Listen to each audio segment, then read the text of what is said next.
Good evening, everyone. This is Joe Henches with Beyond the Chart, and this is a market update for Thursday, September 26th. So the Dow Industrials dropped another day today, down 61 points. So we've 5 days in a row. I'm sure you've heard this on the news. Got to pull back. We've pulled back about 50% of our rally here from late August. So if I look at here, it's about, this line's 50%, so about 50, almost 50%, not quite, in terms of the retracement of this upward move. So 5 days in a row, that's, it's extensive. There's no guarantees. I mean, 1, 2, 3, 4, I don't know if that one was down 5, 6. Yeah, you can go down 6 days in a row. You can go down 10 days in a row. But right now, the odds, the longer this goes on, the odds are that, we're going to get a little rally, a little pop here. Would like to see this turn around and get a close back above a couple of days highs. That's what I'm looking for. I'm looking for a little bit of a turnaround like that, kind of like here, a little bit of a this bar here, this white bar closed above the highs of the last 3 days and started to reverse the trend a little bit. So anyway, that's what we're looking for. We're not getting it yet. New York Composite, we talked about this. Now, the good thing about the New York Composite is that it did, it's pulled back, but it seems to have held this trend, this top resistance line or support line here. This was resistance, it's now support. So this is what we're looking for. We're looking for it to hold, and it seems to have held. The low was 96.97 yesterday. Today, low 96.93, slightly lower, but again, this top in here 96.82. This top in here 96.90. This top here 96.95. So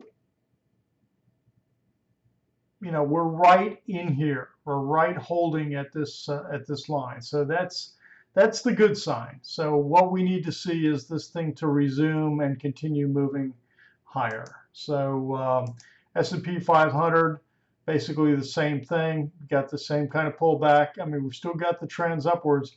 We're cautiously watching this because it doesn't take much to start turning it, to start rolling it over. And that's what you're looking for, is the signs of something is rolling over. The NASDAQ, not getting any signs of rolling over here. And again, this continues to just move sideways. I'm going to take a quick look at some of the banks, and that's going to be it for tonight. And then we'll talk a little bit about what I'm doing with this update. I talked about the financial ETF yesterday and how it was lagging. Well, these stocks are in the financial ETF. Let's look at Bank of America. It has basically gone sideways since early to mid-July. And, that's really the tail of the tape. I mean, we're not getting a whole lot here. Moving averages start to roll over underneath the 50, but, we've done that before. And then all of a sudden it can catch itself and head higher. But if this thing starts to roll over and the 50 starts to go down, then we're going to be on high alert. And one thing I want to show you is just take a look at where these stocks have come from. Let's take a look at, here is a look since 1997. You can clearly see what happened in the big collapse of the Great Recession, they call it, from 1996. And what was the low price? $2.53. And the high up here around $55 on Bank of America. So yeah, we've rallied back, but we're not even close to old highs. So at least we're in an uptrend. Citigroup, same thing. Citigroup's a little bit different here. It almost looks like we're doing a triangle, symmetrical triangle. Now, symmetrical triangle, you can break either down or up. So that doesn't necessarily, mean bullish or bearish, but the fact that the trend was up going into the symmetrical triangle leads me to think, okay, maybe the odds are that this thing's going to pop to the upside. So that's kind of a positive. And then talk about a chart. Let's look at this chart. Okay, very similar, but we're talking about up around $560 a share, and then we had a low of $10 a share. I mean, it's just amazing. And now you know why. I mean, of course, everybody knows, but I mean, you can see the extent of the crisis that the entire country is in with these banks. And that's why everybody's tuned into the banks. Everybody's tuned in to see, okay, what's happening with the banks, what's rolling on. So this has been talked about a lot today. Head and shoulders, the last couple of days, head and shoulders in JP Morgan.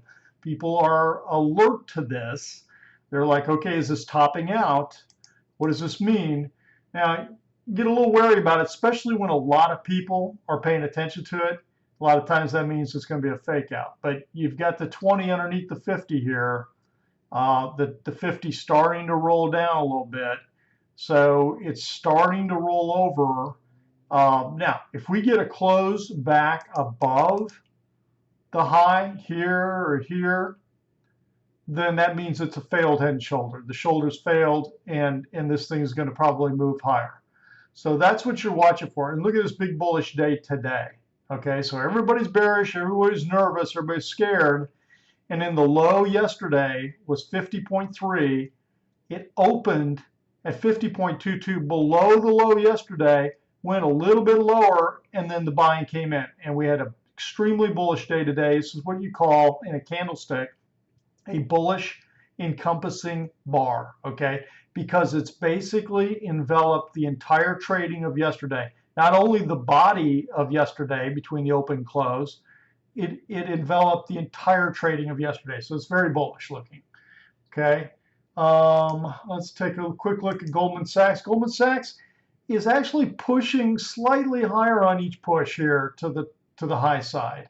But again, nothing extremely, it's kind of like this, you know, seesawing back and forth sideways type move as the market's trying to digest, trying to figure out, probably trying to figure out what's Congress going to do. And of course, we now know what the Fed's going to do. But anyway, that's kind of the picture for this evening. And we'll go back, leave you with the Dow Industrials. But what I'm going to do on this market update, I'm going to probably do this at least on the weekend for the week, and kind of an outlook for the coming week and a snapshot of last week. And only if we've got significant market activity of something happening during the week am I going to put out an update during the week.